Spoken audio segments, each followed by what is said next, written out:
વડોદરાના Ajwa road telephone ઓફિસની બાજુમાં શ્રી ક્ષત્રિય વીર ભાથીજી મહારાજના મંદિરે ભંડારાનું આયોજન કરવામાં આવ્યું હતું। વડોદરાના આજવા રોડ પાણીની ટાંકી પાસે ટેલિફોન ઓફિસની બાજુમાં રમણલાલની ચાલમાં શ્રી વીર ભાથીજી મહારાજનું મંદિર આવેલ છે।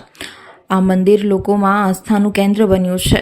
મંદિરમાં સમયાંતરે ધાર્મિક કાર્યક્રમોનું આયોજન થતું હોય છે, જે અંતર્ગત 19મી એપ્રિલ શનિવારે સવારના 9:30 કલાકે નવચંડી યજ્ઞ યોજાયો હતો। સાંજના 5:30 કલાકે ભાથીજી દાદાનું રાવણું તેમજ 7 થી 11 દરમિયાન જાહેર ભંડારાનું આયોજન કરવામાં આવ્યું હતું। આ અવસરે મોટી સંખ્યામાં વિસ્તારના શ્રદ્ધાળુઓ ભક્તો ઉપસ્થિત રહ્યા હતા। દર્શન કરી ધન્યતા અનુભવી હતી અને પ્રસાદી ગ્રહણ કરી ધન્યતાનો અનુભવ કર્યો હતો। આ આજવા રોડ પાણીની ટાંકી પાસે ટેલિફોન એક્સચેન્જની ગલીમાં વર્ષો પૂર્વનું ભાથીજી મહારાજનું મંદિર આવેલું છે। ત્યાં અમે વર્ષોથી ભંડારા તેમજ નવચંડી યજ્ઞનું આયોજન કરીએ છીએ।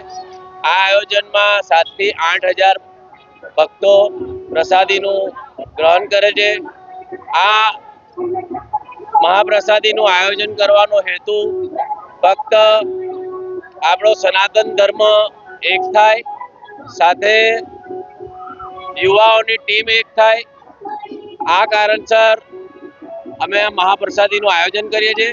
આ મહાપ્રસાદીના આયોજનમાં અમારા ક્ષત્રિય વીર ભાથીજી યુવક મંડળના જીતુભાઈ ઠાકોર, મનોજભાઈ વસાવા, હરેન્દ્રભાઈ ઠાકોર સાથે અમારા વિસ્તારના યુવાઓની ટીમ સાથે મળીને આયોજન કરીએ છીએ। જય માતા।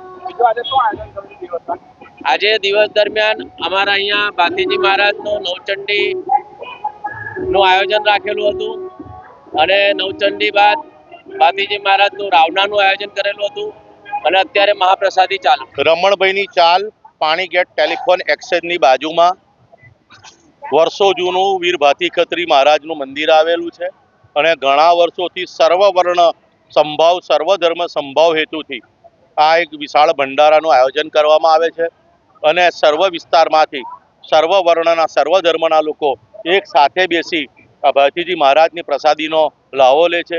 આ ભંડારો કરવા માટેનો હેતુ કે સૌ હિન્દુ સર્વ વર્ણ ભાવ ભૂલી અને સાથે બેસીને ભોજન લે અને આપણા ધર્મ માટે, આપણા રાષ્ટ્ર માટે સર્વોપરી બને, એ જ હેતુસર આ ભંડારો કરવામાં આવે।